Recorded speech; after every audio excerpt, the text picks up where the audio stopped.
1911 में जब ख्वाजा हसन निज़ामी फ़लस्तीन गए तो वो यरूशलेम के बारे में लिखते हैं, यहाँ ईसाइयों के मुख्तलिफ़ फ़िरक़ों के दरमियान दंगे फ़सादात होते रहते थे। जिस साल वहाँ दंगे नहीं होते थे उस साल बैतुल मुक़द्दस के तुर्क ऑफ़िसर तुर्की में इस्तांबुल में मुबारकबाद के ख़त भेजते थे। आइए आप 1911 के फ़लस्तीन में लिए चलते हैं। ख्वाजा हसन निज़ामी लिखते हैं कि 13 जुलाई 1911 से लेकर 23 जुलाई तक वो बैतुल मुक़द्दस में ठहरे। ये वो ज़माना था जब यहाँ पर तुर्की हुकूमत थी। उस 10 दिन के सफ़रनामे में कई बातें उन्होंने लिखी हैं जो आज हम लोगों के लिए बहुत दिलचस्प होंगी और हमको आने वाले वक्त के बारे में भी बताएंगी। ख्वाजा साहब घूमते घामते 13 जुलाई को फ़लस्तीन यानी आज की इसराइल की बंदरगाह याफ़ा पहुँच गए, जिसे जाफ़ा भी कहते हैं। आप बम्बई से रवाना हुए, जहां आपको छोड़ने कई प्रोमिनेंट लोग आए, जैसे यूसुफ खटखटे साहब। ख्वाजा साहब लिखते हैं उन दिनों फ़लस्तीन में ताउन फैला हुआ था, यानी प्लेग फैला हुआ था, इसलिए उनके जहाज़ को एक दिन के लिए क्वारंटाइन किया गया और मेडिकल क्लियरेंस के बाद इजाज़त दी गई। दूसरी बात वो लिखते हैं कि जाफ़ा से बैतुल मुक़द्दस यरूशलेम 40 किलोमीटर दूर था, जहाँ एक ट्रेन जाती थी जो 4 घंटे में वहाँ पहुँचती थी। ख्वाजा साहब बैतुल मुक़द्दस जाते हैं, लेकिन वहाँ मस्जिद सुलेमान बंद थी।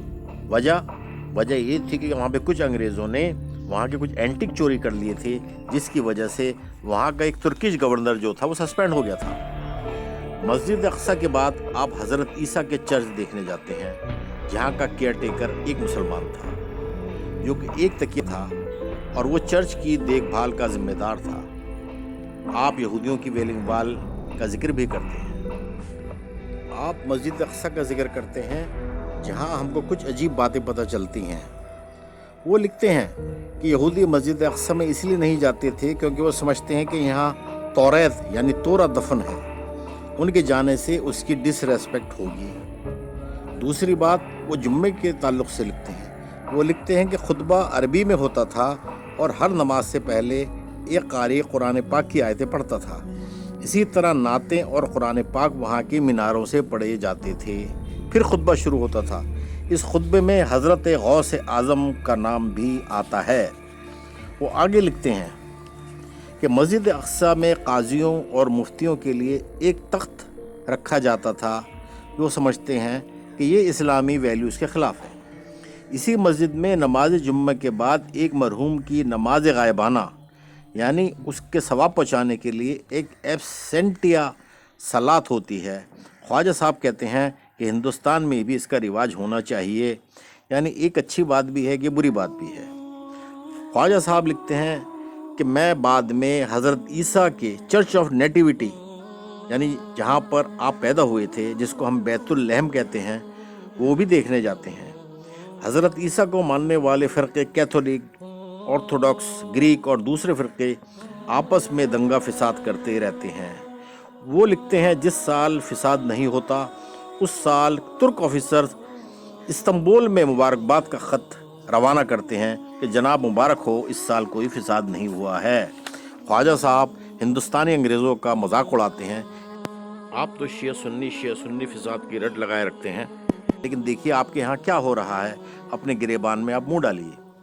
ख्वाजा साहब लिखते हैं कि बैतुल मुक़द्दस में खुद्दाम यानी मुजाविर भी आपस में लड़ते रहते थे। किसके लिए? नज़र व नियाज़ के लिए। जो कोई पैसा देने आता था इसलिए वो लड़ते थे। ख्वाजा साहब के एक दोस्त जब मस्जिद में गए तो वहाँ उनसे चिमट गए।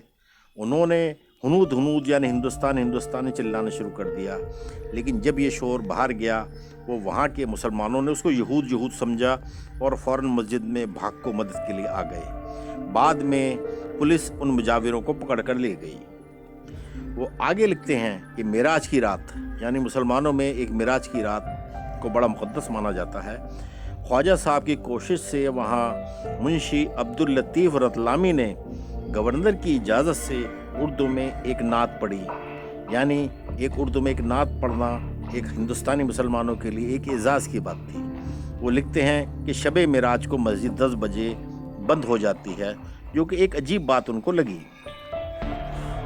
ख्वाजा साहब की मुलाकात एक अफ़गान कैदी हबीबुल्लाह से भी होती है, क्योंकि उसने कुछ अमेरिकन टूरिस्ट पर पिस्तौल चला दी थी जो गलती से उसकी नमाज के सामने आ गए थे। उससे ये बेचारे टूरिस्ट भाग खड़े हुए और कुछ ज़ख्मी भी हो गए। उसको 9 साल की कैद हो गई। इस पूरे दिन में उसको पूरे दिन में 3 रोटियां खाने को मिलती थीं। ख्वाजा साहब वापस आते हैं और उसकी मदद करते हैं, और उस मदद में कुछ अमेरिकन सोसाइटी के लोग भी उनके साथ जाते हैं। ख्वाजा साहब एक मौके पर अरब और तुर्क लोगों की टेंशन का जिक्र भी करते हैं। ये वही नफ़रत थी जिसको बाद में अंग्रेज़ों ने कैश कराया और तुर्क उस्मानी खिलाफत का ख़ात्मा हो गया और इसराइल वजूद में आ गया। इस सफ़रनामे से हमको कुछ फ्यूचर के इंडिकेटर्स भी मिलते हैं, लेकिन वो एक जगह लिखते हैं आज के इसराइल में, यानी हम कहते हैं आज के इसराइल में, जो उस दौर में फ़लस्तीन था, यहूदी भी आबाद थे।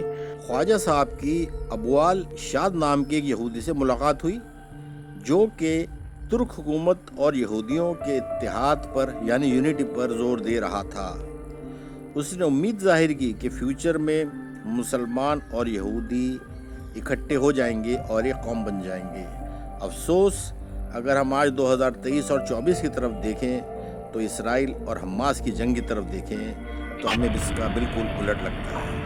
दोस्तों, भारत और फ़लस्तीन का यानी आज के इसराइल का भी एक तारीख़ी ताल्लुक़ रहा है।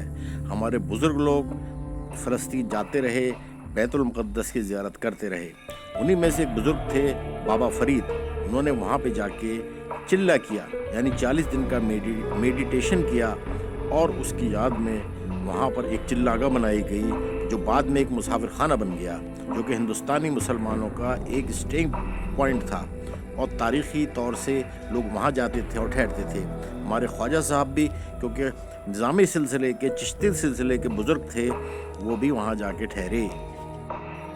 दोस्तों, आपको ये वीडियो कैसा लगा अपनी राय ज़रूर दीजिए, और अगर पसंद आए तो हमारे चैनल को ज़रूर सब्सक्राइब कीजिए, वीडियो को लाइक कीजिए और शेयर कीजिए, और हाँ, अपने कमेंट ज़रूर दीजिए। शुक्रिया।